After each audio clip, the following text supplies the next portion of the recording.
கேட்கிறது. ஹalleluya. பத்தல. ஹalleluya. ஹalleluya. தேவனுடைய வார்த்தையும் இந்த வேளையிலே நம்ம மத்தியிலே கொண்டு வருவதற்காக G4 மிஷன் அப்படின்றதான ஊழியத்தினுடைய ஸ்தாபகரும் நம்ம தேவனுடைய ஒரு நல்ல ஊழியக்காரனுமாகிய ரெவரண்ட் டாக்டர் டியூக் ஜெயராஜ் அவர் நம்ம மத்தியிலே இருக்கிறார். இப்பொழுதும் அவர் தேவனுடைய வார்த்தையை நம்ம மத்தியிலே கொண்டு வருவார். I would like to welcome Pastor Duke Jairaj. Please come and share the word of God. So, come on, give a good round of applause for him.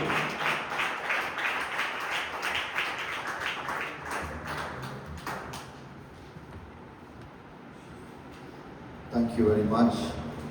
உங்களுக்கு நன்றிகளை தெரிவித்துக் கொள்கின்றேன். Shall we close our eyes and ask God to speak to us? கண்களை மூடி ஆண்டவர் நம்மோடு பேசும்படி கேட்கலாமா? The Lord has already spoken to us through our President, Apostle, Reverend Dr. David Prakasa, wonderfully in the first session, and I believe he will continue to speak to us in the second session of Bethel Faith Spark Bible College Spiritual Emphasis Week. ஏற்கனவே நம்முடைய ஸ்தாபன தலைவரும் reverend doctor David பிரகாசம் ஐயா மூலமாக நம்மோடு தேவன் பேசியிருக்கின்றார். தொடர்ந்து இந்த வாரத்திலே ஆண்டவர் நம்மோடு பேசுவார் நான் விசுவாசிக்கின்றேன். Let's sit with expectation. நாம் ஒரு எதிர்பார்ப்போடு உட்கார்ந்திருக்கலாம். Let's sit with a genuine hunger. ஒரு உண்மையான ஒரு பசியோடு நாம் அமர்ந்திருக்க வேண்டும். Gracious Heavenly Father, we thank you for these wonderful students of Bethel Faith Spark Bible College. ஆண்டவரே கிருபை நிறைந்தவரே, இந்த பெத்தேல் விசுவாச தீப்பொறி வேதாகம கல்லூரி மாணவர்களுக்காக உங்களுக்கு நன்றி சொல்லுகின்றோம். And after a year of studying your word, they have come to the Spiritual Emphasis Week. ஆண்டவரே ஒரு வருடம் படித்து முடித்ததற்கு அப்புறமாக இந்த ஸ்பிரிச்சுவல் வாரத்துக்காக வந்திருக்கின்றார்கள் ஆண்டவரே. And even as I take them to your word this morning, ஆண்டவரே உம்முடைய வார்த்தைக்கு நேராக அவர்களை அழைத்துக் கொள்ளும் இந்த நேரத்திலே, from what we can call as your favorite book, ஆண்டவரே உம்முடைய மிக சிறந்த ஒரு புத்தகத்திலிருந்து நாங்கள் பேச விரும்புகின்றோம். I pray that you will rekindle our love for you and help us to realize even more how much you love us. ஆண்டவரே உம்மேல் வைத்திருக்கிற அன்பை நாங்கள் திரும்பவுமாக அனல் முட்டி எழுப்பும்படிக்கும், அதே சமயத்தில் நீர் எங்கள் மேல் வைத்திருக்கிற அன்பை நாங்கள் நினைவு கூறவும் என் தேவன் தான் உதவி செய்கிறார். Fill my mouth with worthy stuff and nudge me when I've said enough. ஆமென். இயேசுப்பா நல்ல வார்த்தைகளை சமயத்திற்கேற்ற வார்த்தைகளை கொடுப்பீரார். In Jesus Christ name I pray. இயேசுவின் நாமத்தில் ஜெபிக்கின்றோம் நல்ல பிதாவே. Amen. Amen. Amen.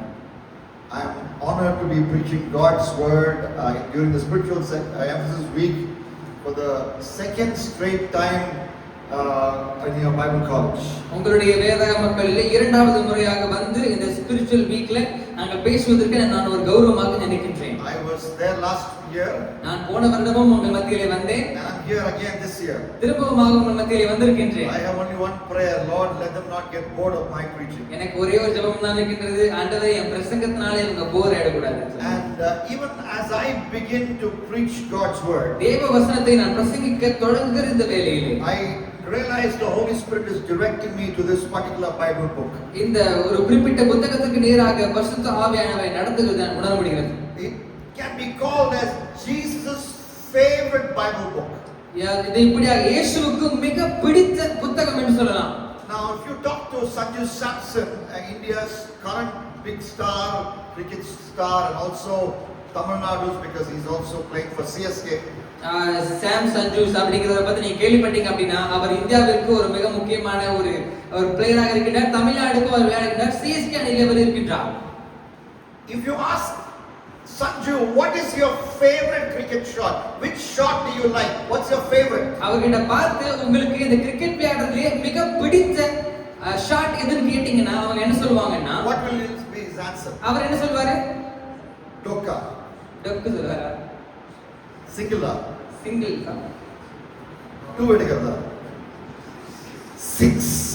Because in the World Cup that just got over, he hit 24 sixes, more than all the players of the so many countries that played the World Cup. World கப்பிலே விளையாடின எல்லா வீரர்களை தாண்டி இவர் மாத்திரம் தனியாக 24 six அடிச்சிருக்காரு. And that too he did it when he played only for 5 matches, while others even had a chance of playing 9 matches. இவர் வெறும் 5 ஆட்டம் தான் ஆடி இருக்காரு. 5 ஆட்டத்துல 24 சிக்ஸ் அடிச்சிருக்கார். His favorite was a sixer. அவர் எப்போதுமே அந்த 6 அடிப்பதில் தான் மிகவும் ஆர்வம் கொள்கின்றார். You know, when we go to a restaurant, we have favorite things to eat.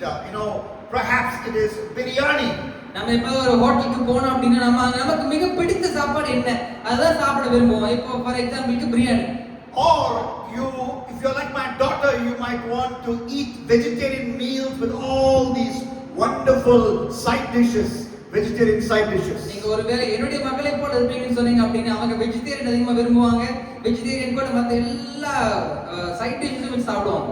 Now, but then if you ask Jesus, in the Bible that you read, which was the Old Testament of that time, 39 books, which is your favorite book?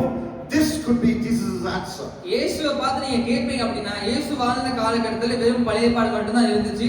அப்ப அந்த பழைய ஏற்பாட்டு புத்தகங்களிலே உங்களுக்கு பிடிச்ச புத்தகம் எது ஆண்டவரேன்னு கேட்டீங்கன்னா அவர் இந்த பதில் சொல்வாரு. Bible scholars believe his answer would be the book of Deuteronomy. அவர் சொல்வார் உபாகமம் தான் எனக்கு மிகவும் பிடித்த புத்தகம் என்று சொல்வார். The word Deuteronomy comes from two words, duet and nomos.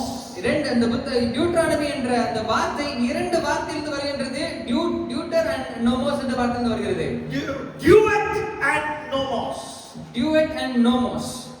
Do you understand the meaning of the word duet? அந்த வார்த்தை உங்களுக்கு அர்த்தம் புரிகிறதா?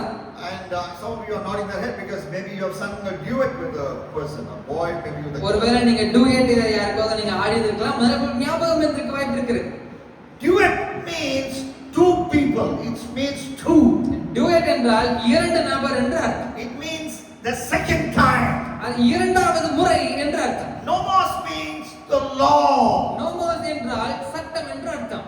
So Moses is repeating or saying for the second time or summarizing for the second time the laws of God. That is Deuteronomy. தேவனுடைய சட்டதிட்டங்கள் எல்லாவற்றையும் மோசே இன்னொரு முறை இரண்டாவது முறையாக அவர் சொல்லுகின்றார். அதற்கு பெயர் தான் உபாகமம். Because after they got out of Egypt and traveled to the promised land, this journey unexpectedly became how many years long? 40 years long. அவர்கள் எகிப்திலிருந்து புறப்பட்டு கானான் தேசத்திற்கு போவதற்கு இடையே 40 வருடங்கள் அவர்கள் செலவு செய்கின்றார்கள். And because of their stubbornness, idolatry and so many other sins, one entire generation was wiped out except two people.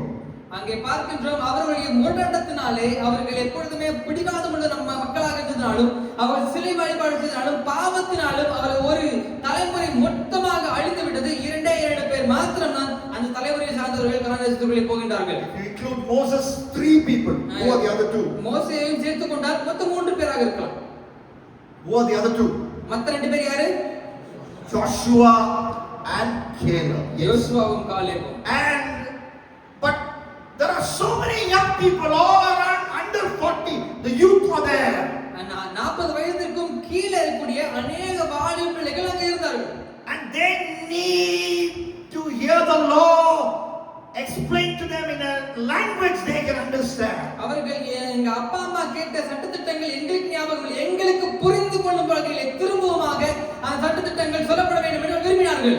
I believe it's God's call upon my life to preach this book to this generation, and in a language they can understand.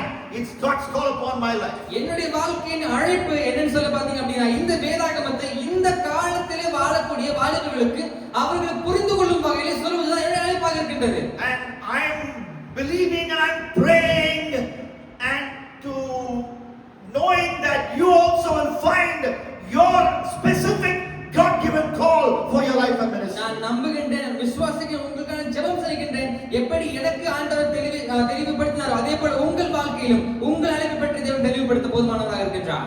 Now talking about Deuteronomy, it's a book that Jesus quoted the most out of the 39 books of the Old Testament. பழைய ஏற்பாட்டில் இருந்த 39 புத்தகத்திலே உபாகமம் புத்தகத்தில் தான் இயேசு நிறைய வார்த்தைகளை திரும்ப திரும்ப மேற்கோள் காட்டி பேசினார். Let's talk to Jesus. He has just finished beating 3 temptations. அவர் அங்கே 3 அந்த சோதனைகளையும் அவர் கடந்து வந்ததை நாம் பற்றி நாம் அறிந்திருக்கின்றோம்.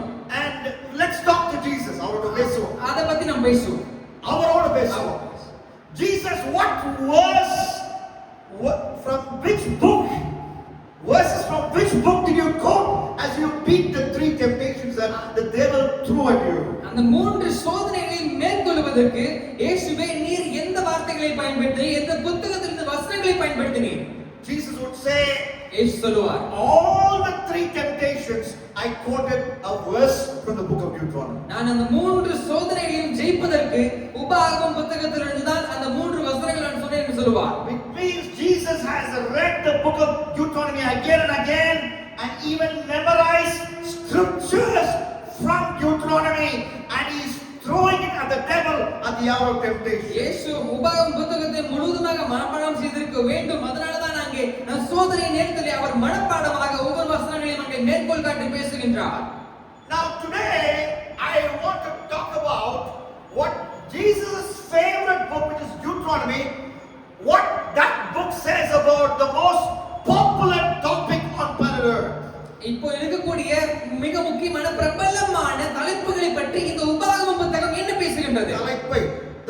What the most favorite book of Jesus, what that book says about the most popular topic of our time. நம்முடைய காலகட்டத்தில் இருக்கக்கூடிய மிக முக்கியமான பிரபலமான தலைப்பை பற்றி இந்த உபாகமம் புத்தகம் என்ன பேசுகின்றது? The most popular topic of our time is undoubtedly love.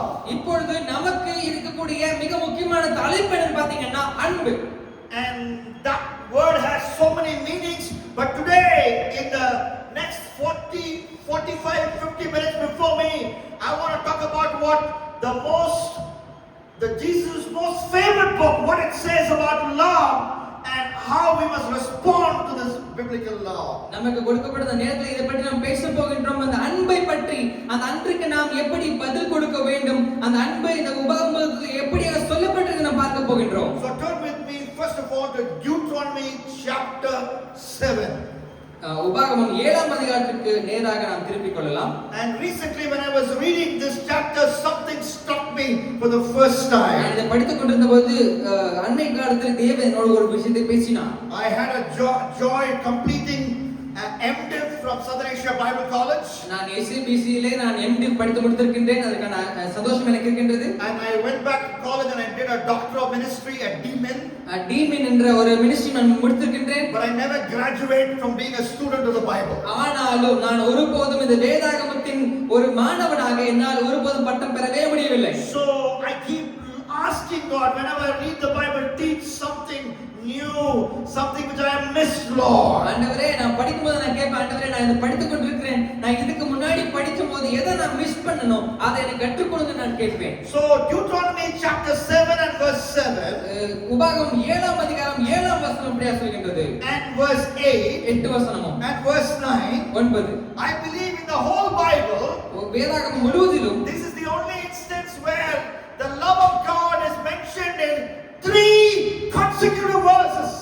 மூன்று வசனத்திலும் தொடர்ந்து அன்பை பற்றிதான 3 முறை சொல்லப்பட்டிருக்கிறது வேதாகமம் முழுவதிலும். In 3 continuous verses, God says to you, I love you, I love you, I love you. இந்த 3 வசனங்களையும் ஆண்டு தொடர்ச்சியாக சொல்கின்றார், நான் உங்களை அன்பு கூறுகின்றேன், நான் உங்களை நேசிக்கின்றேன் என்று சொல்கின்றார். First of all, it is a love that chooses you.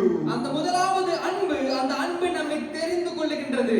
Look at Deuteronomy chapter 7 and verse 7. 7ஆம் அதிகாரம் 7ஆம் வசனத்தை நாம் பார்க்கின்றோம். For you are a people holy to the Lord God has chosen you, underline that, to be a people for his treasured possession out of all the peoples who are on the face of this earth. சகல ஜனங்களில் நீங்கள் திரட்சியான ஜனம் என்று கர்த்தர் உங்கள் பேரில் அன்பு வைத்து உங்களை தெரிந்து கொள்ளவில்லை, நீங்கள் சகல ஜனங்களிலும் கொஞ்சமா இருந்தீர்கள் என்று பார்க்கின்றோம். God is speaking to the people of Israel all together. இங்கே இஸ்ரவேல் மக்கள் மொத்தமாக அவரோடு கூட தேவன் பேசிக் கொண்டிருக்கின்றார். Be a model nation. God could have chosen Iran, God could have chosen Pakistan, God could have chosen India, God could have chosen any country, but to be a model nation, to be a channel through which the Messiah would be born, God chose Israel. ஆண்டவர் ஒருவேளை ஜனத்திரட்சியை பார்த்து Iran தேசத்தை தெரிந்து கொண்டிருக்கலாம்,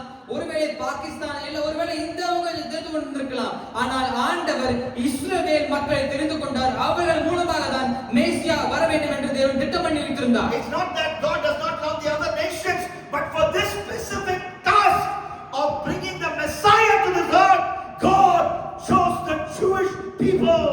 ஆண்டவர் மற்ற எல்லா மக்களையும் நேசிக்கின்றார் தான். ஆனாலும் தம்முடைய சித்தம் நிறைவேற மேசியா இந்த ஜனத்தின் மூலமாக தான் வர வேண்டும் என்று சொல்லி ஆண்டவர் யூதரை தெரிந்து கொண்டார். God loves everybody, but He loves you. His love is unique towards you. ஆண்டவர் எல்லா மக்கள் நேசிக்கின்றார், ஆனால் உங்களை பிரத்யட்சமாக விசேஷமாக உங்கள் நேசிக்கின்றார். I love the sisters that God has placed in my life, but that love cannot be compared for my love towards my wife of 24 years. She understands my love like no other woman can. என்னுடைய வாழ்க்கையில் நிறைய சகோதரிகளை தேவன் எனக்கு கொடுத்திருக்கின்றார். அவர்களும் என்னை அன்பு வைக்கிறாங்க. ஆனா அந்த அன்பை காட்டிலும் எனக்கு மிகவும் பிடித்த, எனக்கு என் மேல் அன்பு கூறுகிற என் மனைவி 24 வருடங்களாக என்னோடு கூட சேர்ந்து பயணம் செய்கிறார்கள். அவர்கள் என் மேல் வைக்கின்ற அன்பு மிக வித்தியாசமானதாக இருக்கின்றது. God loves everyone, but He loves you. He loves you. If I have the time, I will point my finger at you. Every one of you, uniquely, God chooses you. ஆண்டவர் எல்லா மக்கள் நேசிக்கிறார், ஆனால் உங்களை ஒவ்வொருத்தரையும் தனிப்பட்ட விதத்திலே ஆண்டவர் உங்கள் மேல் அன்பு கூறுகின்றார். The love that chooses. அந்த அன்பு தான் உங்களை தெரிந்து கொண்டது. And secondly, the next verse, அடுத்த வசனத்திலே we பார்க்கின்றோம் read about another love. இன்னொரு அன்பை பற்றி பார்க்கின்றோம். The love of God of another variety. இன்னொரு வித்தியாசமான அன்பை பற்றி It is பார்க்கின்றோம். not only a love that chooses, அந்த அன்பை நம்மை தெரிந்து கொள்வதோடு நிறுத்தி விடாமல் it is a love that cleanses. அந்த அன்பை நம்மை சுத்திகரிக்கின்றதாக நம்ம இருக்கின்றது. Deuteronomy chapter 7 and verse 8. 8வது வசனத்தில் நாம் பார்க்கின்றோம். For it is because the Lord loves you and is keeping up oath that He swore to your fathers, the Lord brought you out with a mighty hand and redeemed you from the house of slavery, from the hand of Pharaoh, king of Egypt. கர்த்தர் உங்களை அன்பு கூர்ந்ததினாலும் உங்கள் பிதாக்களுக்கு இட்ட ஆணையை காக்க வேண்டும் என்பதனாலும் கர்த்தர் பலத்த கையினால் உங்களை புறப்பட பண்ணி அடிமைத்தன வீடாக எகிப்தின் என்றும் அதன் ராஜாவாகிய பார்வோனின் கையில் என்றும் உங்களை மீட்டுக் கொண்டார் என்று பார்க்கின்றோம். You were the slave of Egypt. நீங்கள் ஒரு காலத்திலே எகிப்தின் அடிமைகளாக You were இருந்தீர்கள். under the rule of Pharaoh. நீங்கள் பார்வோனின் அடிமைத்தனத்திற்கு கீழே இருந்தீர்கள். But God came down. ஆனால் தேவன் இறங்கி வந்து He rescued you ஆண்டவர் from Egypt. உங்களை காத்துக்கொண்டார். Egypt is a symbol of sin. அங்கே எகிப்து என்பது பாவத்திற்கு ஒரு God அடையாளமாக brought you காணப்படுகிறது. from the hand of Pharaoh. ஆண்டவர் பார்வோனின் கையில் உங்களை மீட்டுக் Pharaoh கொண்டார். is a symbol of the devil. அங்கே பார்வோன் பிசாசுக்கு அடையாளமாக How இருக்கின்றது. did he do that? எப்படி அவர் செய்தார்? By dying for you on the cross of our Calvary. உங்களுக்காக மரித்ததினாலே பாவத்தை மீட்டுக் கொண்டிருக்கின்றார். By shedding his blood for you on the cross of Calvary. உங்களுக்காக தன்னுடைய சொந்த ரத்தத்தை கல்வாரி சிலுவையிலே சிந்தி உங்களை மீட்டுக் கொண்டார். This is a love that cleanses you. இப்படிப்பட்ட அன்பு உங்களை A சுத்திகரிக்கின்றது. love that chooses you. முதலாவது அன்பு உங்களை தெரிந்து கொண்டது. A love that cleanses you. இரண்டாவது அந்த அன்பு உங்களை சுத்திகரிக்கிறது. Thirdly, this love continues. மூன்றாவது இந்த அன்பு தொடர்ந்து உங்கள் வாழ்க்கையிலே கிரியை செய்கிறது. 3 continuous இந்த verses. 3 வசனங்கள் தொடர்ச்சியாக All the 3 verses talking about the love of ஒவ்வொரு God. வசனத்திலும் நம்ம அன்பை பற்றி நாம் பார்த்து கொண்டிருக்கின்றோம். I have not seen this anywhere in the இந்த Bible. வேதாகமத்திலே வேற எங்கேயுமே நாம் இப்படி 3 வசனங்கள் தொடர்ச்சியாக அன்பை பற்றி பேசுறது பார்க்கவே இல்லை. Deuteronomy 7 and now verse 9. 9ஆம் வசனத்துக்கு நாம் நேராக போகலாம். Know therefore that the Lord your God is God.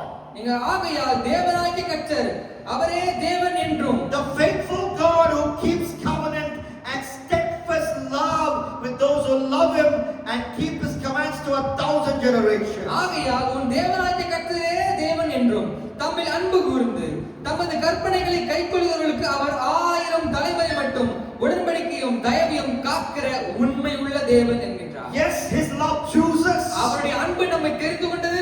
Yes, his love cleanses. அவருடைய அன்பு நம்மை சுத்திகரிக்கின்றது. But thirdly, his love continues. அவருடைய மூன்றாவது அன்பு தலைமுறையாய் தொடர்ந்து நம்ம மேல் இருக்கிறது. There is an adjective, there is a descriptive word before love in Deuteronomy 7:9. It says steadfast, meaning that love stands the test of time. அங்கே இந்த அன்பு என்ற வார்த்தைக்கு ஒரு மிகையான ஒரு வார்த்தை சொல்லப்பட்டிருக்கிறது. அது எப்போதும் தொடர்ந்து கிரியை செய்யக்கூடிய அன்பு என்று நாம் பார்க்கின்றோம். And also for another time in the same chapter, அதே அதிகாரத்தில் இன்னொரு முறை பார்க்கின்றோம். Deuteronomy 7 and verse 13, 13ஆம் வசனத்தை பார்க்கின்றோம். he says, the Bible says, he will love you. அவர் உன்மேல் அன்பு வைத்து என்று He will bless you.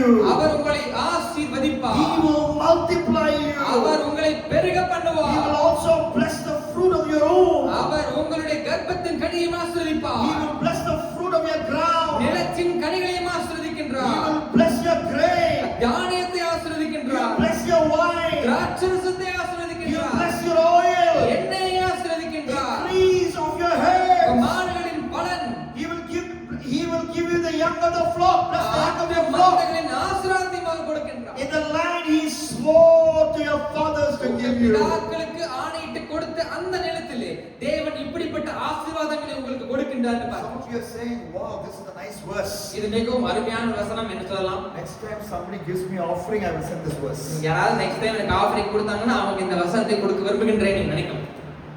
Now, more important than that, அதை தாண்டி மிக முக்கியமான விஷயம், you must understand this verse simply says, இந்த வசனம் நீங்கள் புரிந்து கொள்ள வேண்டும். இது எளிமையாக என்ன சொல்லுது பாத்தீங்க அப்படின்னா, the love of God continues. ஆண்டவருடைய அன்பு தொடர்ந்து நம்ம மேலே கிரியை செய்கிறது. In the ESV, Deuteronomy 7:13 says, He will love you. He loves you. He will love you. Future tense. அங்க பார்க்கின்றோம், அவர் அன்பு கூறுகின்றார் என்று பார்க்கின்றோம். அவர் அன்பு வைப்பார், அதாவது எதிர்காலம் சொல்லப்படுகின்ற அவர் தொடர்ந்து நம்மை அன்பாக இருக்க போகின்றார். And though it talks about many blessings, it says, He will bless the fruit of your womb. அவர் உங்களுடைய கர்ப்பத்தின் கனியை ஆசீர்வதிப்பார் என்று பார்க்கின்றோம். Now, I want to go into theology now. இப்பொழுது இறையியலுக்குள்ளாக நாம் போகலாம். Now, based on this verse, இந்த வசனத்தின் அடிப்படையிலே can we say that every believer woman who is married must have a baby? There is no question of her being barren. ஒருவேளை கிறிஸ்தவங்களா இருக்கிறாங்க, கல்யாணம் பண்ணிக்கிறாங்க, அவங்க இந்த வசனத்தின்படி பார்த்தோம் அப்படின்னா ஒருத்தரும் கூட மலடாக இருப்ப வாய்ப்பே இல்லை. I would say, நான் சொல்லுவேன், you can be a genuine believer. நீங்க உண்மையான விசுவாசியாக இருந்தும் கூட, You may be a woman of God. நீங்க ஒருவேளை தேவ மனுஷியாக You இருக்கலாம், are married. நீங்கள் கல்யாணம் பண்ணிட்டு இருக்கலாம். It can be quite possible, and it's happened in church history, and we see this even in biblical history, that you can be without having a child. ஒரு சில நேரங்களிலே நாம் வேதாகமத்தில் பார்க்கின்றோம், நம்ம சபைகளின் முறை சாட்சியில் கேட்கின்றோம், சில விசுவாச மக்களுக்கு குழந்தை பெறுவதில்லை. But that doesn't mean that that particular disease that you have will not be healed. அந்த நமக்கு அந்த பிள்ளை பெற முடியாம தடுக்கக்கூடிய அந்த வியாதி இந்த வாக்குத்தத்தத்தை தடை செய்ய முடியாதுன்னு நான் சொல்லுவேன். Why? ஏன்? According to Romans chapter 8 and verse 23. ரோமர் 8ஆம் அதிகாரம் 23ஆம் வசனம் இப்படியே சொல்லுகின்றது. You want to understand the theology of healing, the most important Bible verse, I would say. நீங்கள் சுகத்தை பற்றி தெரிந்து கொள்ள வேண்டும் என்றால் இது மிகவும் முக்கியமான ஒரு வேதாகம வார்த்தையாக இருக்கின்றது. Romans 8:13. ரோமர் 8ஆம் அதிகாரம் 23ஆம் வசனம். What does it say? என்ன படிக்கிறோம்? It says, okay, read Romans 8:23. Sorry, Romans 8:23. அதுவும் அல்லாமல் ஆவியின் முதல் பலன்களை பெற்ற நாமும் கூட நம்முடைய சரீர மீட்பாகிய புத்திர சுவிகாரம் வருவதற்கு காத்திருந்து நமக்குள்ளே தவிக்கிறோம். In Romans 8:23 we are waiting for some blessing. இங்க பார்க்கின்றோம், நான் அந்த புத்திர சுவிகாரம் அந்த ஆசீர்வாதம் வருகிறதற்கு காத்திருக்கின்றோம். The blessings have not come and we are waiting for those blessings. நீங்கள் அந்த ஆசீர்வாதம் வரவில்லை, அந்த வரும் வரைக்கும் நீங்கள் காத்திருக்கின்றீர்கள். What are we waiting for? நாம் எதற்காக காத்திருக்கின்றோம்? We are waiting for the adoption as sons. நாம் சரீர மீட்பாகிய புத்திர சுவிகாரத்திற்காக நாம் காத்திருக்கின்றோம். Well, we already got the adoption of sons. ஏற்கனவே நாம் புத்திர சுவிகாரத்தை பெற்றுவிட்டோம். How? எப்படி? Repent and believe in Jesus. According to John 1:12, we are the children of God. We already got adoption as sons. யோவான் 1ஆம் அதிகாரம் 12ஆம் வசனத்தில் பார்க்கிறோம், இயேசுவை விசுவாசிக்கிற அத்தனை பேருக்கும் அவர் தேவனுடைய புத்திரராகும்படிக்கு அதிகாரத்தை கொடுத்திருக்கிறார். But Romans 8:23 says we are still waiting for adoption as ஆனா sons. இங்கே பார்க்கின்றோம், பவுல் சொல்லுகின்றார், அந்த புத்திர சுவிகாரம் வருவதற்கு நாம் காத்திருக்கின்றோம். Why? ஏன்? Because full package of adoption is waiting for us in heaven on the other side of eternity. அந்த புத்திர சுவிகாரம் முழுமையாக நிறைவாக கிடைப்பதற்கு இன்னும் நாம் காத்திருக்கின்றோம். Why? ஏன்? An adopted son of God will never ever sin even one time. அந்த புத்திர சுவிகாரம் அடாப்டட் அவங்க ஒருவேளை தத்து எடுத்த பிள்ளைகள் பாவம் பண்ணவே மாட்டாங்கன்ற எந்த ஒரு கேரண்டியுமே கிடையாது. Should not sin. அவங்க பாவம் பண்ண கூடாது. But we sin. ஆனா நம்ம பாவம் பண்றோம். But that full sinless perfection be attained on the other side of eternity. அந்த பாவமே செய்யாத அப்படி ஒரு குமாரனாக இருக்க வேண்டும் என்றால் அதற்கு முழுமையான நிறைவு காத்திருக்கின்றோம். And there's another thing we wait for. அதே இன்னொரு விஷயத்தை நாம் காத்திருக்கின்றோம். We wait for adoption as sons. Romans 8:23 says, we wait for the redemption of our body. இங்கே புத்திர சுவிகாரத்திற்கு காத்திருக்கின்றோம். அதோடு நாம் சரீர மீட்பிற்காகவும் காத்திருக்கின்றோம். That means right now my body is a repair body, needs repair because I need glasses to see. எனக்கு இப்போ இருக்கக்கூடிய சரீரத்திலே பலவீனங்கள் இருக்கின்றது. எனக்கு பார்க்கிறதுக்கு இப்போ கண்ணாடி தேவைப்படுகின்றது. I have diabetes, I take medicine for diabetes. எனக்கு சர்க்கரை பிரச்சனை இருக்கின்றது. நான் அதுக்கு மாத்திரை எடுத்துக் கொண்டிருக்கின்றேன். I have cholesterol, I take medicine for cholesterol. Cholesterol இருக்கு, அதுக்கு மாத்திரை எடுத்துட்டு இருக்கோம். But I'm not able to say no to mutton biryani. ஆனாலும் மட்டன் பிரியாணி கொடுத்தா வேணாம்னு சொல்ல தோண மாட்டேங்குது. You leave that. So my full redemption of the body, I await it. It's on the other side of eternity. அந்த சரீர மீட்பு, அந்த குறையே இல்லாத நிறைவான சரீரம் வருவதற்கு நான் காத்திருக்கின்றேன். அது அங்கே இருக்கின்றது. So till that time Jesus says, I will love you all the way to heaven. There my full love will be demonstrated to you and you'll be fully adopted as sons and you'll be fully healed. நீங்கள் அந்த நிறைவான அன்பு உங்களுக்குள்ளே கொடுக்கப்பட்டிருக்கிறது. நீங்கள் காத்திருக்கிறீர்கள். அந்த நிறைவான அந்த சரீர மீட்பு வரும் பொழுது எல்லாம் முழுமையாக உங்களுக்கு கிடைக்கும். There I believe even barrenness will be healed. I don't know how because Bible doesn't go to that topic how it will be healed, but even barrenness will be healed on the other side of eternity. I believe. நான் நம்புகின்றேன். அந்த நித்தியத்துக்குள்ளே நாம் போகும் பொழுது அந்த மலட்டுத்தன்மைகள் எல்லாம் மாறி எல்லாருக்கும் கர்ப்பத்திற்கு அணி கொடுக்கப்படும் நம்புகின்றேன். என வேதம் சொல்லுகின்றது. Anything more explanatory I give, it will be blasphemy, so I'll shut my mouth. நான் பைபிளை தாண்டி நான் சொன்னேன்னா total healing, because a barren woman will be healed, and I believe it will be demonstrated on the other side of eternity. நான் நம்புகின்றேன். வேதம் சொல்லி சரீர மீட்பு, அதாவது முழு சரீரத்திற்கும் ஆண்டவர் மீட்பை கொடுக்கிறார். அதனால இது குழந்தை பெறாதவர்கள் நான் நம்புகிறேன் நித்தியத்திலே குழந்தை பெற்றுக்கொள்ள பாக்கியத்தை பெற்றுக்கொள்ள நம்புகிறேன். So I mean I don't want to say it as simple as my brother said, but I believe they will be healed. How? God knows, Jesus knows, I don't know. எனக்கு நான் நம்புகின்றேன். எனக்கு எப்படின்னு எனக்கு தெரியாது. ஆனா நம்முடைய சரீரத்திற்கு ஒரு மீட்பு இருக்கிறது. முழுமையான நிறைவான சுகம் அங்கே நிஜத்தில் நமக்கு இருக்க போகின்றது. So it's a love that chooses, அந்த அன்பு நம்மை தெரிந்து கொள்கின்றது. love that cleanses, அந்த அன்பு நம்மை சுத்திகரிக்கிறது. love that continues all the way to eternity. That's what you got to say. நித்தியத்திற்கு போகும் வரைக்கும் அந்த அன்பு தொடர்ந்து நம்மை கிரியை செய்து கொண்டிருக்கிறது. But then fourth kind of love that Deuteronomy talks about, அங்கே இன்னொரு விதமான அன்பை பற்றி பார்க்கின்றோம். a love that demands a choice. அங்கே ஒரு ஒரு ஒரு தெரிந்து கொள்ளுதலை எதிர்பார்க்கக்கூடிய அன்பு அங்கே இருக்கின்றது. I'm not asking you to fall in love while you're in Bible college. நீங்க வேதாகமத்தில் இருக்கும் பொழுது நீங்கள் காதல் வசப்படாதீங்க நான் சொல்லுவேன். And you are here to study God's word. நீங்க படிக்க வந்திருக்கீங்க. You are here to pray. நீங்க ஜெபம் பண்ண வந்திருக்கீங்க. You are here to fast. நீங்க உபவாசம் பண்ண வந்திருக்கீங்க. You are here to find out God's call for your specific life, your ministry. உங்களுடைய வாழ்க்கைக்கும் உங்களுடைய ஊழியத்திற்கும் பிரத்யட்சமான தேவனுடைய அழைப்பை தெரிந்து கொள்ள வந்திருக்கிறீர்கள். But then romances are part and parcel of adult life. நாம் அந்த முதியோர்களாக மாறும் பொழுது, அதாவது ஒரு புருஷராக மாறும் பொழுது அந்த ரொமான்ஸ் அதெல்லாம் இருக்கக்கூடிய விஷயமாக தான் இருக்கின்றது. So if a boy says I love you, I love you, I love you to a girl, he expects a response from that girl. ஒரு பையன் ஒரு பொண்ணு கிட்ட நான் உன்னை நேசிக்கிறேன், நான் உன்னை காதலிக்கிறேன்னு சொல்லிட்டே இருக்கிறான் அப்படின்னா அந்த பொண்ணு கிட்ட இருந்து ஏதாவது ஒரு பதில் வரும்னு நம்ம எதிர்பார்த்து கொண்டிருக்கின்றான். At least one half smile. ஏதோ கொஞ்சம் சிரிக்க மாட்டியா? Some response. ஏதோ ஒரு பதில் சொல்லலாம். In the same way God says, அதே போல ஆண்டவர் இங்கே எதிர்பார்க்கின்றார். I love you with a love that chooses you. நான் உன்னை தெரிந்து கொண்ட அன்பினால் உன்னை நேசிக்கின்றேன். I love you with a love that cleanses you. நான் உன்னை சுத்திகரிக்கும்படி அன்பு கூர்கின்றேன். I love you with a love that continues to eternity. நான் நித்தியம் வரைக்கும் தொடர்ச்சியான அன்போடு கொடுக்கின்றேன். But that love demands your choice to love me back. ஆனால் அந்த அன்புக்கு நீங்கள் திரும்பவும் நேசிப்பதற்கான ஒரு வாய்ப்பு உங்களுக்கு கொடுக்கப்படுகிறது. It is not AI generated response. இது வந்துட்டு ஏஐல கொடுத்து நம்ம பதில் கொடுக்கிற காரியங்கள் இல்லை. AI is a machine. ஏஐங்கிறது இப்போ ஒரு machine. I am in youth ministry, so I am into all kinds of complicated counseling situations. நான் ஒரு யூத் வாலிபர்கள் மத்திய ஊழியம் செய்கின்றேன். அதனால அவங்க வித்தியாசமான காரியங்கள் மூலமாக என்கிட்ட வந்து ஆலோசனை வாங்கிட்டு போறாங்க. I come across girls who are using chat applications and the computer realizes that it is the girl chatting with them, this AI, websites, and they are talking like how a boy will talk, how a naughty boy will talk. The AI is imitating it, and girls are hooked into it, even believer girls. எனக்கு அண்மை காலத்துல ஒரு சகோதரி சொன்னாங்க, அவங்க ஒரு chat application கூட பேசிட்டு இருக்காங்க. அது அப்படியே ஒரு பையனை போலவே எப்படி பேசுமோ அதே போல அந்த இது குறும்பு பையன் மாதிரி பேசிட்டு இருக்குது. அந்த பொண்ணு அந்த சாட்டுக்கு அடிமையா இருக்கிறா. அவர் விசுவாச பொண்ணு.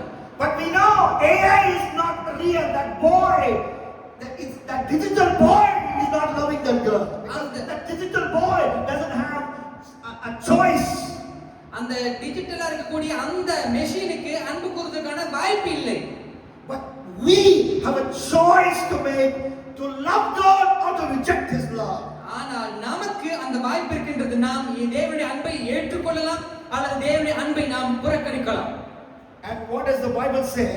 வேதம் என்ன சொல்கிறது? Deuteronomy chapter 10 and verse 2. 10ஆம் அதிகாரம் 12ஆம் வசனத்தை நாம் பார்க்கின்றோம். Deuteronomy chapter 10 and verse 12. 10ஆம் அதிகாரம் 12ஆம் வசனம். இப்பொழுது இஸ்ரவேலே, நீ உன் தேவனாய கர்த்தருக்கு பயந்து அவர் வழிகளிலெல்லாம் நடந்து அவரிடத்தில் அன்பு கூர்ந்து உன் முழு இருதயத்தோடும் உன் முழு ஆத்துமாவோடும் உன் தேவனாய கர்த்தரை சேவித்து என்று பார்க்கிறோம். Have you read this verse anywhere? வசனத்தை படிச்சிருக்கீங்களா? Yes, it's repeated in the New Testament. இது புதிய ஏற்பாட்டிலே இந்த வசனத்தை நாம் பார்க்கின்றோம். From this verse comes the great command, the greatest command, the greatest command that Jesus gave. இயேசு கொடுத்த இரண்டு மிக முக்கியமான பிரதான கட்டளைகளிலே முதலாவது கற்பனை இயேசு இங்கிருந்து தான் பேசுகின்றார். He is picking it from his favorite book. அவர் தமக்கு பிடித்த புத்தகத்தில் நீங்க பேசிக் கொண்டிருக்கிறார். From the sermon of Moses anointed with the Holy Spirit. இங்கே பரிசுத்த ஆவியானவர் அபிஷேகம் பண்ணப்பட்ட மோசே பேசுகின்றார். He is summarizing the law, 613 laws, more than 600 laws. He is summarizing it for the people about to enter the promised land. 613 கட்டளைகளையும் அங்கே இருக்கக்கூடிய இஸ்ரவேல் மக்களுக்கு இங்கே மோசே அவர்கள் வாக்குத்தத்த பூமிக்கு முன்பதாக அவங்க பேசிக் கொண்டிருக்கின்றார். So far he has said God loves you, God loves you, God loves you. அவர் இதுவரைக்கும் சொல்லிட்டே வராரு, ஆண்டவர் நேசிக்கிறாரு, அன்பு கூர்றாரு சொல்லிருக்காரு. 10:12 he says God loves you, so what? You are required to love a man using your free will. இதுவரைக்கும் அவர் ஆண்டவர் அன்பு கூர்றான்னு சொல்லிட்டு அவர் இந்த 10ஆம் வசனத்தை பார்க்கின்றோம். ஆண்டவர் அவர் நேசிக்கிறாரா, ஆனா உங்களுடைய பங்கு என்ன?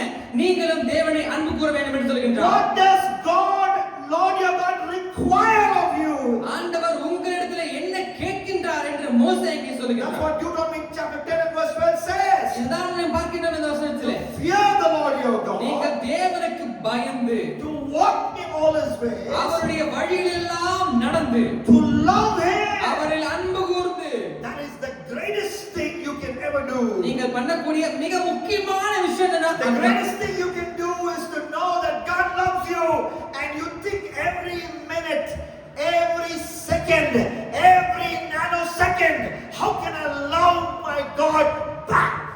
தேவன் நாம எல்லாம் தெரிஞ்சுக்கிறோம், ஆண்டவர் நம்மை நேசிக்கின்றார், எல்லாவற்றையும் பண்ணி முடிச்சார். ஆனா நாம நினைக்க வேண்டியது ஒவ்வொரு நொடி பொழுதும் ஒவ்வொரு கண பொழுதும் நான் எப்படி திரும்ப என் தேவனை நேசிக்க போகின்றேன். On March 21st, my wife celebrated her 50th birthday. March 21 March 21st. March 21 என்னுடைய மனைவி 50வது வயதை கொண்டாடினார்கள். I have taken her away to spend some time with her, and my children were still back in Chennai. என்னுடைய குழந்தைகள் அவங்க எல்லாமே சென்னையில இருந்தாங்க. அவங்க வெளியில அவர்கிட்ட கூட்டிட்டு போயிருந்தேன். So my daughter calls in the morning. காலையில என்னுடைய மகள் எனக்கு கூப்பிட்டாங்க. And she is singing. My wife usually receives call with the speaker mode, and she's singing happy birthday to you, the full song, and the entire restaurant where we are having breakfast can hear that. நாங்க சாப்பிட்டு இருந்தோம். அப்போ என்னுடைய மனைவிக்கு phone வந்தது. அவங்க ஸ்பீக்கர்ல போட்டாங்க. என்னுடைய மகள் வந்துட்டு ஹாப்பி பர்த்டே சாங் முழுசு பாடினாங்க. அங்க இருக்கவங்க எல்லாமே அந்த பாட்டை கேட்டாங்க. So my daughter's way of expressing her love for the mother. அவங்களுடைய அம்மாக்கு அவங்களுடைய அன்பை வெளிப்படுத்த அவங்க ஒரு பாடலை பாடினாங்க. And my son late in the evening, சாயங்காலத்திலே என் மகன் he sends a WhatsApp message. அவர் வாட்ஸ்அப்ல ஒரு மெசேஜ் அனுப்பினார். And in that WhatsApp message he has written a poem, I think 12-line poem, how my wife was like this and how she's like this. 12 comparisons, beautiful poetry expressing how much he loves his mother. அவர் வந்து வாட்ஸ்அப்ல ஒரு message அனுப்பினாரு. 12 வரியுடைய ஒரு கவிதை எழுதியிருந்தாரு. அவங்க அம்மா எப்படிப்பட்டவங்க, எப்படி இருந்தாங்க, இப்ப எப்படி இருக்காங்கன்னு சொல்லி அவர் அழகாக எழுதியிருந்தார். How you express your love to God may vary, but you must use your free will to express your love for God, the love that God has shown you. You must express that love and you must choose to express that love. நாம் எல்லாரும் அன்பை வித்தியாசமான விதங்களில் நாம் தெரிவிக்கின்றோம். ஆனா நமக்கு கொடுத்த அந்த சுய மனசாட்சியின்படியே நாம் ஒவ்வொருத்தரும் நமக்கு பிரியமான வழியிலே தேவனுடைய அன்பை நாம் காட்ட வேண்டும். Look at Deuteronomy chapter 11 and verse 1. 11ஆம் அதிகாரம் 1ஆம் வசனத்தை நாம் பார்க்கிறோம். I went to a Bible application. I will be open with you how I prepare sermons, how I receive sermons from the Lord. The Lord put this word in my heart and I started to study this book, and I went to Bible Gateway, typed love, and I searched, and it showed me in Deuteronomy alone the word love occurs 21 times. நான் எப்படி பிரசங்கத்தை ready பண்ண நான் சொல்ல விரும்புகிறேன். நான் பொதுவாக ஒரு புத்தகத்தை தேவன் எனக்கு நினைவுபடுத்தும் போது நான் முழுதுமாக படிப்பேன். நான் இப்போ என்ன பண்ணேன் அப்படின்னு பார்த்தீங்கன்னா, அந்த பைபிள் கேட்வே அப்படிங்கிற ஒரு வெப்சைட்ல போயிட்டு நான் லவ் அப்படின்ற வார்த்தை தேடினேன். அப்போது உபாகமத்தில் மாத்திரம் 21 முறை அன்பு என்ற வார்த்தை வந்து பார்த்தேன். In Song of Songs the word love occurs more than 21 times. அந்த உன்னத பாட்டு புத்தகத்திலே அன்பு என்ற வார்த்தை 21 முறைக்கு மேலாக வருகிறது. Proverbs also more than 21 times. அங்கே நீதிமொழிகள் புத்தகத்திலும் அதிகமாக வருகின்றது. But then in Deuteronomy it occurs 21 times, and each time it has so much of meaning. ஒவ்வொரு முறையும் அன்பு என்ற வார்த்தை உபாகம புத்தகத்திலே பயன்படுத்தப்படும் பொழுது அங்கே அதிகமான அர்த்தங்களை நாம் பார்க்க முடிகிறது. It's talking about God's love for us and our response to that love. ஆண்டவர் எப்படி நம்மில் அன்பு கூறுகின்றார், நாம் எப்படி ஆண்டவரை அன்பு கூற வேண்டும் என்று இந்த புத்தகம் நமக்கு தெளிவாக கற்றுக் கொடுக்கின்றது. Deuteronomy chapter 11 and verse 1. 11ஆம் அதிகாரம் 1ஆம் வசனத்தை பார்க்கின்றோம். Again this reminder, you shall therefore love the Lord your God. நீ உன் தேவனாகிய கர்த்தரிடத்தில் அன்பு கூர்ந்து என்று நாம் பார்க்கிறோம். Keep his charge, அவருடைய பிரமாணங்களையும், his statutes, அவருடைய கட்டளைகளையும், his rules, அவருடைய நியாயங்களையும், his commands, அவருடைய கற்பனைகளையும் always. எப்பொழுதும் கைக்கொள்வாயாக என்று பார்க்கிறோம். So it's our response to his love. இது அவருடைய அன்பிற்கான நம்முடைய பதிலாக இருக்கின்றது. This love that we claim to have for him will make us follow his commands. நாம அவர் அன்பு கூறணும் அப்படின்னு சொன்னோம்னா அந்த அன்பு அவருடைய வார்த்தைகளை கீழ்ப்படியவும் நம்மை ஏவும் என்று நம்புகின்றேன். What does his command say about pornography? இங்கே ஆபாச படங்களை பார்ப்பதை பற்றி வேதம் என்ன சொல்கின்றது? 2 Samuel chapter 11 and verse 27. 2 Samuel chapter 11 and verse 27. 11ஆம் அதிகாரம் 27ஆம் வசனம். The thing that David did displeased the Lord. அங்கே தாவீது பண்ணின காரியம் தேவனுக்கு அருவருப்பாய் இருந்தது. David, what did you do? ஆண்டவர், தாவீதே நீ என்ன பண்ணன? David would say, I watched the butt of Bathsheba. பத்சேபாள் குளிக்கிறதை நான் பார்த்தேன்னு சொல்லி தாவீது சொல்லுவார். David would say, I was watching live porn. In other words, இன்னொரு விதத்துல பார்க்க அப்படின்னா நான் நேரடியாக நான் ஆபாச படத்தை பார்த்து கொண்டிருந்தேன் என்று தாவீது சொல்லியிருப்பார். God was displeased. ஆண்டவருக்கு அது பிடிக்கவில்லை. So God's word, if I say I love the Lord, நான் ஒருவேளை நான் சொல்றேன் நான் தேவனை நேசிக்கிறேன்னு சொல்றேன்னா I will keep his commands. அவருடைய வார்த்தைகளுக்கு நான் கீழ்ப்படிவேன். That means அப்படின்னா when his command is saying no to porn, I cannot be secretly watching porn. ஆபாச படம் பார்க்கிறது தேவனுக்கு பிரியமில்லைன்னு சொல்லுதுன்னு நான் அறிந்து கொண்ட பின்பாடு நான் தேவனை நேசிக்கிறேன்னு சொன்னேன்னா நான் அந்த பாவத்தை செய்ய மாட்டேன். What does his word say about gossiping? இங்கே மற்றவர்களை பற்றி புறங்கூறுதல் அப்படின்ற வார்த்தை எதை சொல்கின்றது? Matthew 12:36. இங்கே மத்தேயு 12ஆம் அதிகாரம் 36ஆம் வசனம் அப்படியே சொல்கின்றது. I tell you, you will give account on the day of judgment for every idle, every extra word you speak. நீங்கள் பேசின ஒவ்வொரு வீணான வார்த்தை, தேவையில்லாத வார்த்தைகள் ஒவ்வொன்றிற்கும் நாம் ஒரு நாள் கணக்கு கொடுக்க வேண்டும். So every extra word, நாம் பேசின வீணான எக்ஸ்ட்ரா வார்த்தைகளுக்கு, every gossip word, ஒவ்வொரு புறங்கூறின வார்த்தைக்கு we have to give account on the day of judgment. நாம் நியாயத்தீர்ப்பின் நாளிலே கணக்கு ஒப்புவிக்க வேண்டும். So therefore, if I say I love the Lord, நான் இப்ப தேவனை நேசிக்கிறேன்னு சொன்னேன்னா I must keep all his commands, நான் எல்லா தேவனுடைய கற்பனைகளையும் கைக்கொள்வது அவசியம். including his command regarding gossip. இதே அந்த புறங்கூறுதலை பற்றி தான் a love that comes from choice. இது ஒரு தெரிந்து கொள்வதின் அடிப்படையில் வருவதை பார்த்து சந்தோஷமாக இருக்கேன். Deuteronomy 11:13, another time. இங்க 11ஆம் அதிகாரம் 30ஆம் வசனத்தில் பார்க்கின்றோம். As Moses is summarizing the laws of God. தேவனுடைய சட்டதிட்டங்களை அவர் திரும்பமாக சொல்லுகின்றார். From which book the laws started coming? Come on, tell me. எந்த புத்தகத்திலிருந்து சட்டதிட்டங்கள் வர ஆரம்பித்தது? Exodus, யாத்ராகமம், Leviticus, லேவியராகமம், Numbers. என்னாகமம்.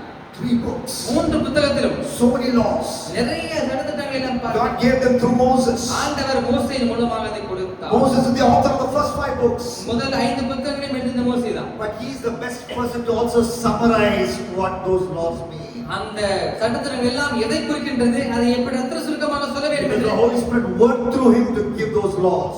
பரிசுத்த ஆவியானவர் மோசேயின் மூலமாக கிரியை செய்து அதை செய்து முடித்தார். And the Holy Spirit is working through him to summarize those laws. அந்த சட்டதிட்டங்களை எப்படி சுருக்கமாக சொல்ல வேண்டும் என்றும் மோசேக்கு தேவனே ஞானத்தை கொடுக்கின்றார். And the summary word is love. அந்த சம்மரி பார்த்தோம் அப்படின்னா அன்பு அப்படிங்கிற ஒரே வார்த்தையிலே அடங்கும். It's coming 21 times in the summary book. அந்த உபாகமம் புத்தகத்திலே 21 முறை அன்பு என்ற வார்த்தை வருகிறது. And in Deuteronomy chapter 11 and verse 13. 13ஆம் வசனத்திலே பார்க்கின்றோம். 11ஆம் Deuteronomy அதிகாரம் chapter 11 verse 13.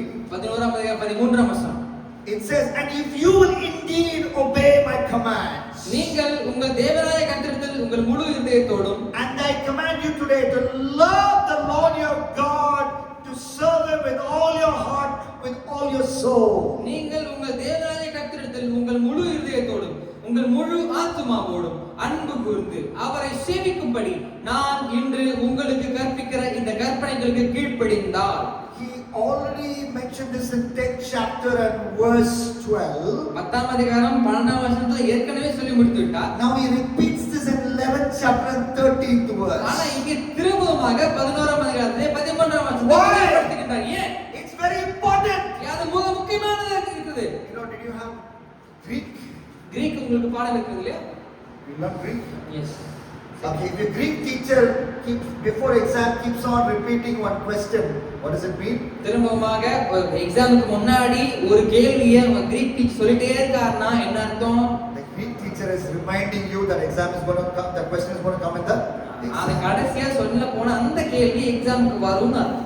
So you should have some brains to catch that. அதனால நீங்க ஓகே இத படிச்சு வச்சுக்கணும் அப்படின்னு நினைக்கிறீங்க. The same way, அதே போல God is repeating one thing again and again. ஆண்டவர் திரும்ப திரும்ப ஒரு விஷயத்தை சொல்லிக் கொண்டே வருகின்றார். He says to love your Lord your God with all your heart and all your soul. முழு ஆத்மாவோடும் முழு இருதயத்தோடும் அவரை நீங்கள் அன்பு கூர்ந்து என்று பார்க்கின்றோம். So this is not only a love that chooses. இந்த அன்பு நம்மை தெரிந்து கொள்வது மாத்திரம் நின்று விடவில்லை. Not only a love that cleanses. இது நம்ம சுத்திகரிப்பதோ நிறுத்தி விடவில்லை. Not only a love that continues. அது நித்தியம் வரைக்கும் தொடர்ந்து வந்து கொண்டே இருக்கிறது. Not only a love from choice. அது ஒரு சாய்ஸ் சார்ந்ததாக இல்லாமல் It is a fifthly, it's a love that consumes everything. A love that consumes everything. நம்முடைய வாழ்க்கையின் எல்லாவற்றையும் அது உட்கொள்ளக்கூடிய ஒன்றாக இருக்கின்றது. I need to love God with all my heart. என்னுடைய முழு இருதயத்தோடும் With all my soul. என்னுடைய முழு ஆத்மாவோடும் Every day, that is what I must look into my heart. Am I loving Jesus with all my heart? நான் ஒவ்வொரு நாளும் என் இதயத்தை சோதித்து பார்க்கின்றேன். முழு இருதயத்தோடு நம் தேவனை நேசிக்கின்றேனா? With all my soul. என் முழு ஆத்மாவோடும் தேவனை நேசிக்கின்றேனா? That's why the spiritual emphasis week is arranged. அதனால தான் உங்களுக்கான இந்த வாய்ப்பை ஏற்படுத்தி கொடுக்கிறார்கள். So that you can look into your heart. நீங்கள் உங்கள் இருதயங்களை சோதித்து பாருங்கள். And ask whether you are loving Jesus with all your heart. முழு இதயத்தோடு நான் தேவனை நேசிக்கிறேன். நீங்களே கேள்வி கேளுங்க. With all your soul. உங்களை முழு ஆத்மாவோடும் நேசிக்கின்றீர்களா? A love that consumes my all. அது எல்லாவற்றையும் உட்கொள்ளக்கூடிய ஒரு அன்பாக இருக்கின்றது. And not only that, அது மாத்திரமல்ல. come with me to the 13th chapter. 13ஆம் அதிகாரத்துக்கு நேராக போலாம். And verses 3.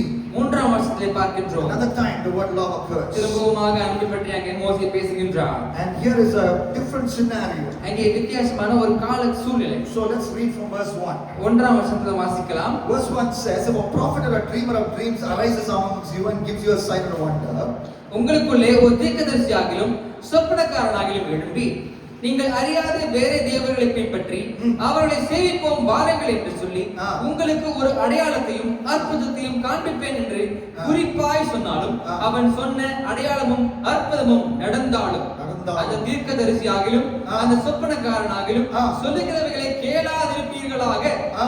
உங்கள் முழு இருதயத்தோடும் ஆ. உங்கள் தேவனாய கர்த்தரிடத்தில் நீங்கள் உங்கள் முழு இருதயத்தோடும் உங்கள் முழு ஆத்மாவோடும் அன்பு கூறுகிறீர்களோ இல்லையோ என்று அறியும்படிக்கு உங்கள் தேவனாய கர்த்தர் உங்களை சோதிக்கிறார். What a word from God. அருமையான தேவ வார்த்தை. Deuteronomy 13, 1 to 3. I love it. இந்த 13ஆம் அதிகாரத்தில் வரக்கூடிய முதல் 3 வசனங்கள் எனக்கு மிகவும் பிடித்த வசனம். It is talking about what is happening in our time. நம்முடைய காலகட்டத்தில் நடக்கக்கூடிய ஒரு நிதர்சனமான வார்த்தை இங்கே பார்க்கின்றோம். A prophet of God, இங்கே ஒரு தீர்க்கதரிசி, a dreamer of dreams. இங்கே ஒரு சொப்பனக்காரன், He arises among you. அவன் உங்களுக்குள்ளே இருந்து எழும்பி, That means he is part of the Pentecostals. அவன் பெந்தெகோஸ்தே ஸ்தாபனத்தை சார்ந்த ஒரு நபர் தான். He is part of the evangelicals who believe in the Bible as the word of God. தேவ வார்த்தை வேதாகம்னா தேவ வார்த்தை நம்பக்கூடிய இவாஞ்சலிக்கலாக இருக்கலாம். He is arising among you. அவன் உங்கள் மத்தியில் எழும்புகின்றான். What does this fellow say? என்ன சொல்கிறார் ஆண்டவர்? Let us go after other gods. அவன் சொல்றான் மற்ற தேவர்களை நாடி போவோம் வாங்க. How will he say that? அவன் எப்படி சொல்லுவாங்க? A true prophet will point to Jesus. ஒரு உண்மையான தீர்க்கதரிசி இயேசுவை தான் காண்பிக்க வேண்டும். He will point to the cross. அவன் எப்பொழுதும் சிலுவையை நோக்கி But காண்பிக்க what does வேண்டும். this prophet do? ஆனால் இந்த தீர்க்கதரிசி என்ன சொல்றான்? My pain, என்னுடைய வேதனை, my people are attacking me. மக்கள் என்ன கஷ்டப்படுத்துறாங்க, I went to jail. நான் ஜெயிலுக்கு போனேன், Me, this happened to me. எனக்கு நடந்துச்சு, My ஏன் பிரச்சனை? problem. He's always talking about him because he is God. Small g God. எப்பொழுதுமே தன்னுடைய பிரச்சனை எனக்கு என்ன சம்பவிச்சதுன்னு பேசியிருக்க. ஏன்னா அவன் தன்னையே ஒரு தேவனாக நினைத்துக் கொண்டிருக்கிறான். He's taking you off the cross. அவன் சிலுவையில் இருந்து உங்கள் பார்வையை திருப்பி, He's taking you off the whole counsel of God. இங்கு தேவ ஆலோசனையிலிருந்து உங்கள் மனதை திருப்பி, He's making you look at him. அவன் தன்னை பார்க்க உங்களை ஏவுகின்றான். Handsome, அழகாக sharp இருக்கிறான். nose, நல்ல மூக்கு சூப்பரா இருக்கு. challenger to Vijay. நல்ல விஜய் போலவே நான் இருக்கேன். So and he's saying, I'm in pain. நான் இங்கே வேதனையாக இருக்கேன். So what does he say? என்ன சொல்றாரு? Don't worship Jesus, worship me. இயேசுவை பார்க்காதீங்க, என்ன பாருங்கன்றார். What should you do? நீங்க என்ன பண்ணணும்? You shall not listen to the words நீங்க of the பார்க்கின்ற prophet. அவனுடைய வார்த்தைகளை நீங்கள் Or கேளாதிருப்பீர்கள். that dreamer of dreams. அந்த சொப்பனக்காரன் சொன்னாலும் Because why? Verse 3. ஏனென்றால் அந்த 3ஆம் வசனம் சொல்கின்றது. Deuteronomy 13 verse 3. 3ஆம் வசனம் என்ன சொல்லுது? What is God doing? ஆண்டவர் என்ன பண்ணிருக்காரு? Don't get angry with that person. அந்த நபர் மேல நீ கோபப்படாதீங்க. He is actually an instrument in God's hand, like how Nebuchadnezzar and Cyrus was an instrument in God's hand. எப்படி நேபுகாத்நேச்சரை ஆண்டவர் ஒரு கருவியாக பயன்படுத்தினாரோ அதே போல நம் வாழ்க்கையில இப்ப இருக்கக்கூடிய மக்களை தேவன் கருவியாக பயன்படுத்துகின்றார். God is not interested in him. He is interested in his repentance, but God is interested in you.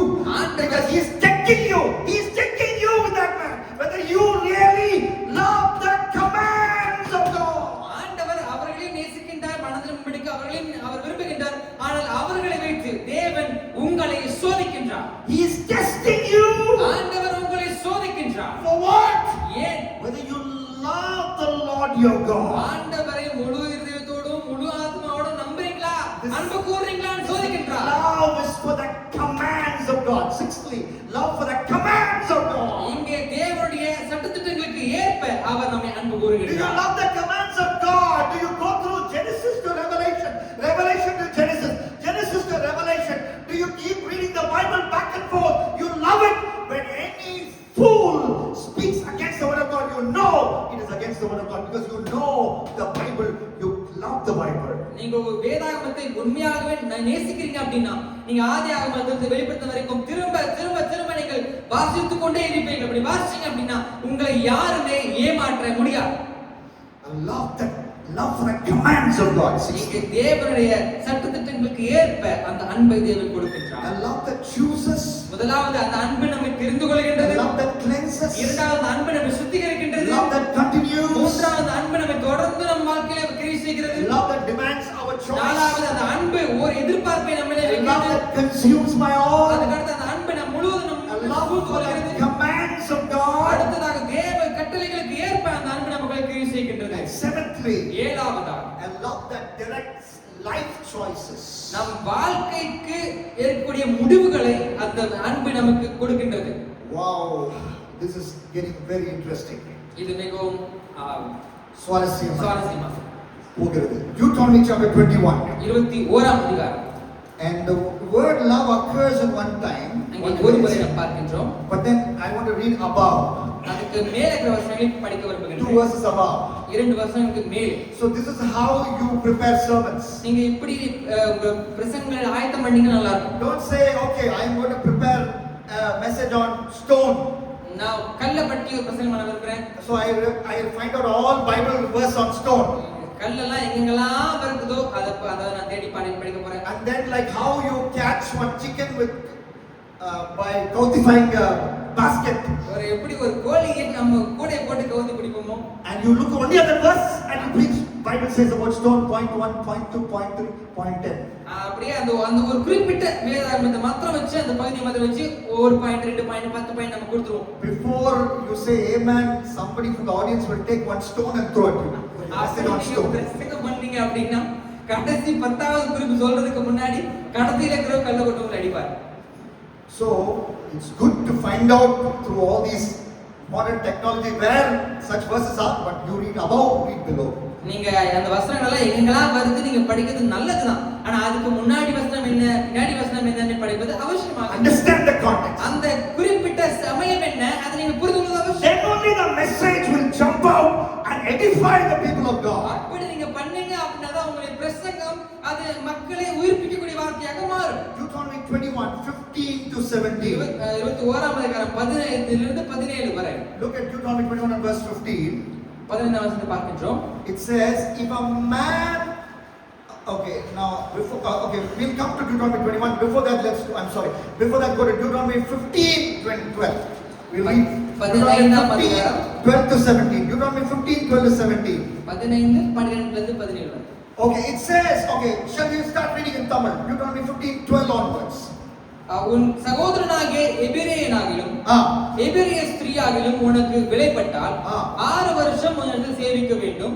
7ஆம் வருஷம் அவனை விடுதலை பண்ணி அனுப்பி விடுவாயாக. Okay, very simple command. இது ஒரு சாதாரண Those days slave you could have human slaves. Now it's illegal, but those days you can have human slaves. அந்த நாட்களிலே மனிதர்களை அடிமையாக நாம் கொள்ளலாம். ஆனால் இப்பொழுது சட்டவிரோதமாக மாற்றப்பட்டு விட்டது. But God gave a command which was far better than the commands of the pagans. And so God's command was very different, unique command.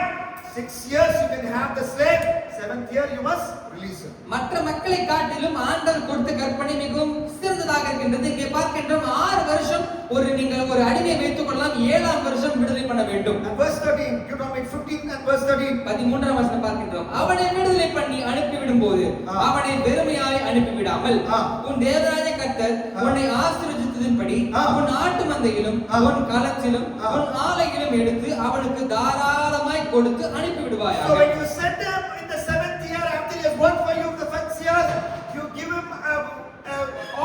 give him a lot of things to carry. Bless him with property, bless him with money, bless him, and then only send him. 6 வருஷம் அவங்களுக்கு வேலை செஞ்சிருக்கா, 7ஆம் வருஷம் அனுப்பி விடுறீங்க. வெறுமையா அனுப்பிடாம உங்களுக்கு கொடுக்க எல்லா ஆசீர்வாதத்தினாலும் ஆடு மாடுகள் தானியம் ஏதாவது ஒன்று கொடுத்து ஆசீர்வாதமாக அனுப்பி விடுன்னு சொல்றார். Look at verse 16. 16ஆம் வசனத்தை பார்க்கின்றோம்.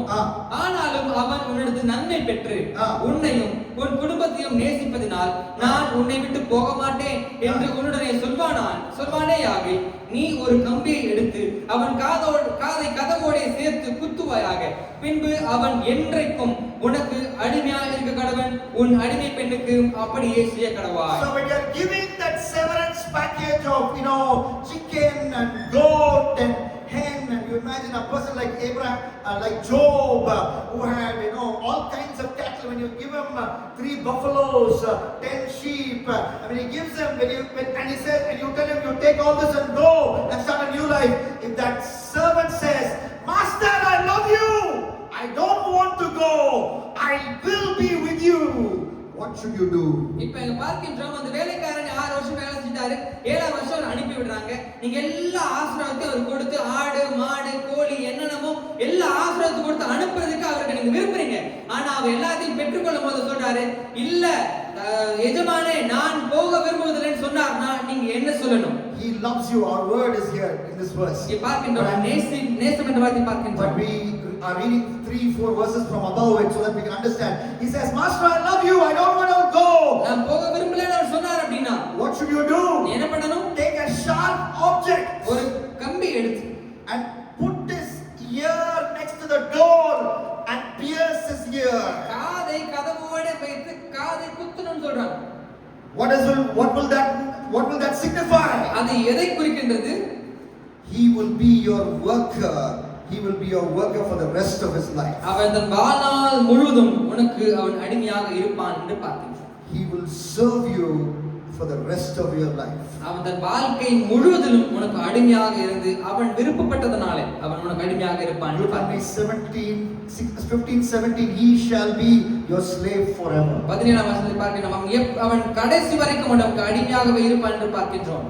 A love that directs life choices. அது நம் வாழ்க்கையை மாற்றக்கூடிய ஒரு அன்பாக நாம் From இருக்கிறோம். this passage comes a very important lesson. இங்கே மிக முக்கியமான பாடத்தை நாம் பார்க்கின்றோம். If you love to do something நீங்க ஒரு விஷயத்தை பண்றதுக்கு விருப்பப்படுறீங்க and what you do is not a sin, நீங்க பண்றது பாவம் இல்லை என்று சொன்னா chances are God wants you to do that for the rest of your life. அது உங்கள் வாழ்நாள் முழுவதும் செய்யும்படிக்கு தேவன் உங்களை விரும்புகின்றார். If you love to do something நீங்க ஒரு விஷயத்தை பண்றது உங்களுக்கு ரொம்ப பிடிச்சிருக்கு and what you do is not a sin, நீங்க பண்றது பாவம் இல்லைன்னு சொன்னா chances are God wants you to do that for the rest of your life. அது தேவன் ஒருவேளை வாழ்நாள் முழுவதும் அந்த குறிப்பிட்ட வேலையை செய்யும்படிக்கு உங்களை ஏவலாம். I was a pastor for 11 months. 11 மாதங்கள் நான் ஒரு போதகராக இருந்தேன். 2001 I graduated from Southern Asia Bible. 2001ஆம் ஆண்டு நான் கல்லூரி பட்டப்படிப்பை பெற்றேன். My first ministry responsibility was to be a youth pastor. நாங்க ஒரு வாலிபர்கள் மத்தியிலே ஒரு மெய்ப்பனாக இருக்கும்படி எனக்கு கொடுக்கப்பட்டது. But I could not survive for more than 11 months. நாங்க 11 மாதங்கள் தாண்டி என்னால அங்க இருக்க முடியவில்லை. I had to leave. நான் அங்கே இருந்து வெளியே வர வேண்டியிருந்தது. Then I joined an organization. அப்புறம் வந்து வேற ஒரு நிறுவனத்தை நான் சேர்ந்து கொண்டேன். Missionary organization. அங்கே ஒரு ஊழியம் சார்ந்த ஒரு நிறுவனம். I was a missionary for 4 years. அங்கே 4 வருடங்கள் அங்கே ஒரு ஊழியக்காரனாக இருந்தேன். Again, no satisfaction. அங்கேயும் எனக்கு எந்த ஒரு திருப்தியுமே இல்லை. And then from 2006 onwards, 2006ஆம் ஆண்டுக்கு அப்புறம் I do what I love to do. நான் என்ன பண்ண விரும்பினனோ அதை பண்ண ஆரம்பிச்சேன். What is it? என்ன பண்ண? To be an evangelist. நான் ஒரு சுவிசேஷகனாக இருக்க விரும்பினேன். To be a traveling preacher. நான் பயணம் செய்து ஊழியம் செய்ய நான் விரும்பினேன். Because at the age of 17, 17ஆம் வயதில் when I was just finished class 12, நான் 12ஆம் கிளாஸ் முடிச்சதுக்கு அப்புறம் when I was in Vellore, நான் வேலூர் பட்டணத்துல இருந்தேன். I received a call from a grandmother who lived in Tanjavur. அங்கே தஞ்சாவூர்ல வசிக்கக்கூடிய ஒரு பாட்டிமா கிட்ட இருந்து எனக்கு ஒரு அழைப்பு வந்தது. She said, Duke, அவங்க சொன்னாங்க, Duke, I have a big family. எனக்கு மிகப்பெரிய குடும்பம் இருக்கிறது. Whole of Tanjavur knows this family. இந்த தஞ்சாவூர் மாவட்டத்துக்கு இந்த குடும்பத்தை பற்றி தெரியும். Every month in my home, the hall will be like a big hall, even like a church hall. In my house, we have a family meeting. எங்க வீட்டிலே ஒரு வீட்டுக்கூட்டம் இருக்கும். I want you to come. நான் வர விரும்புறேன்னு சொன்னாங்க. From Vellore, you need to travel to Tanjavur. வெல்லூர்ல இருந்து நீங்க தஞ்சாவூருக்கு பயணம் பண்ண வேண்டும். And I want you to preach to them. நீங்க வந்து பிரசங்கம் பண்ணுங்க அந்த பாட்டிமா. I know Jesus. எனக்கு இயேசுவை பற்றி தெரியும். But many family members, they don't know ஆனா Jesus. என் குடும்பத்துல இருக்கிற நிறைய பேருக்கு இயேசுவை பற்றி தெரியாது. You tell them about Jesus. நீங்க வந்து இயேசுவை பற்றி சொல்லுங்கன்னு சொன்னாங்க. So she made my ticket arrangements. அவங்க டிக்கெட்லாம் அரேஞ்ச் பண்ணி கொடுத்தாங்க. And then she invited me. அதுக்கப்புறமா என்னை அழைச்சார்கள். Then I preached God's word. நான் அங்கே போய் தேவ வார்த்தையை பிரசங்கம் பண்ணினேன். Till date I do that. இன்று வரையும் நான் அந்த ஊழியத்தை செய்து கொண்டிருக்கின்றேன். 51 years. 51 வருடங்களாக. I love this. எனக்கு இது மிகவும் பிடித்த ஊழியம். It is as if when I tried to go elsewhere, I got a ear in, hold my ear and said, this is what you should do forever. இப்படிதான் நான் அறிந்து கொண்டேன். ஆண்டவர் இந்த ஊழியம் எனக்கு தொடர்ந்து பிடித்து இருப்பதனாலே நான் ஒரு கட்டப்பட்ட அடிமையை போல் நான் இதை உணர்கின்றேன். So, what is it that you love to do when it comes to Christian ministry? Discover that. நீங்க இன்னைக்கு கிறிஸ்தவ ஊழியத்திலே நீங்கள் எதை செய்ய அதிகமாக விரும்புகின்றீர்கள்? அதுதான் ஊழியமாக Something இருக்கும். that gives you satisfaction. அது உங்கள் வாழ்க்கைக்கு ஒரு திருப்தியை கொடுக்கும். Something that you love to do. அது நீங்கள் செய்ய நீங்கள் விரும்பப்படுவீர்கள். That love can direct your choices. அப்படிப்பட்ட அன்பு உங்கள் வாழ்க்கை பாதையை மாற்றக்கூடியதாக இருக்கும். I want you to close your eyes. கண்களை மூடி செவி. All eyes closed. கண்களை மூடிக்கொள்ளுங்கள். All heads bowed. கண் தலைகளை தாழ்த்திக் கொள்ளுங்கள். love that chooses. ஒரு அன்பு நம்மை தேர்ந்தெடுக்கின்றது. A love that cleanses. அந்த அன்பு நம்மை A சுத்திகரிக்கிறது. love that continues. அந்த அன்பு தொடர்ந்து நம்மையிலே வருகிறது. A love from choice. அந்த அன்பு நமக்கு இந்த நோக்கத்தை A கொடுக்கின்றது. love that consumes my all. அந்த அன்பு நம் எல்லாவற்றையும் அது சூழ்ந்து கொள்கிறது. A love for the commands of God. அந்த அன்பு தேவனுடைய கட்டளைகளை கீழ்ப்படிய என்னை ஏவுகிறது. The love that directs life choices. அந்த அன்பு என் தெரிந்து கொள்வதை அது தீர்மானிக்கின்றது. How have you responded to this love? இந்த அன்புக்கு நீங்கள் எப்படி பதில் சொல்ல போகிறீர்கள்? How have you responded to this love? நீங்கள் எப்படி இந்த அன்பை ஏற்றுக்கொள்ள போகிறீர்கள்? 2 Timothy chapter 4 verse 10 says. இரண்டாம் தீமோத்தேயு 4ஆம் அதிகாரம் 10ஆம் வசனம் அப்படியே சொல்கிறது. Even last year I mentioned this verse and I am mentioning this again. போன வருஷம் இந்த வசனத்தை நான் பற்றி பேசினேன், இப்பொழுது பேசுகிறேன். Demas was in love with the present world. தேமா இப்பிரபஞ்சத்தின் மேல் ஆசை வைத்து And he deserted அவன் me என்னை விட்டு போய்விட்டான். and went to Thessalonica. அவன் தெசலோனிக்கேயுக்கு போய்விட்டான். Demas was in love with the present world. தேமாவிற்கு இப்பிரபஞ்சத்தின் மேல் ஆசை. He deserted me, says அவன் என்னை Apostle Paul. விட்டு ஓடி போய்விட்டான் சொல்கிறார் Pavul. And he's gone to Thessalonica. அவன் தெசலோனிக்கேயுக்கு போய்விட்டான். What are you in love with this morning? இந்த காலை வேளையிலே நீங்கள் எதன் மேல் அன்பு வைத்திருக்கிறீர்கள்? Do you love the Lord? தேவனை நேசிக்கிறீங்களா? Is that love? அதுதான் உண்மையான அன்பா? Is that love dying down slowly? அந்த அன்பு தேவன் மேல் வைத்த அன்பு கொஞ்சம் கொஞ்சமாக குறைந்து வருகிறதா? Or is it increasing? இல்ல அந்த கொஞ்சம் கொஞ்சமாக தேவன் மேல் வைத்த அன்பு வளர்ந்து வருகிறதா? Are you in love with the present world? இந்த இப்பிரபஞ்சத்தின் மேல் ஆசை வச்சிருக்கிறீங்களா? It's time to repent. இப்பொழுதே நீங்கள் மனம் திரும்பக்கூடிய It's நேரம். time to repent. மனம் திரும்பக்கூடிய நேரம். You can just kneel down right where you are and say, Lord, I'm repenting. ஒருவேளை மனம் திரும்ப விரும்புறீங்கன்னா இப்பவே முழங்கால் படிட்டு ஆண்டவரே சொல்லுங்க, ஆண்டவரே நான் மனம் திரும்ப விரும்புறேன். Just kneel down, kneel down. முழங்கால் படி போட்டுருங்க. முழங்கால் படி போட்டு நீங்க கேளுங்க, ஆண்டவரே என்னை மன்னிங்க, நான் மனமாற விரும்புறேன்னு சொல்லுங்க. Not everybody needs to do, but I am encouraging you to do that. நீங்க சொல்லும்படிக்கு நான் உங்களை உற்சாகப்படுத்துகிறேன். Say, Lord, ஆண்டவரே அன்பு, உங்கள் அன்பு. Lord, that love. ஆண்டவரே உங்கள் அன்பு. God demonstrates His own love for us in this.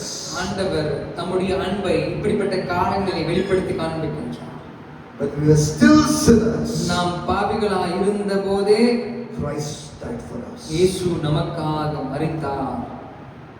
There are so many things in Deuteronomy. I don't have time to go there. உபாகமம் புத்தகத்தில் நிறைய விஷயங்கள் இருக்கின்றது, நான் பார்க்க நேரமில்லை. 3 times the Bible says they are treasured possession. 3 முறை வேதாகமம் ஒரு விசேஷமான ஒரு சொத்து என்று சொல்லுகின்றது.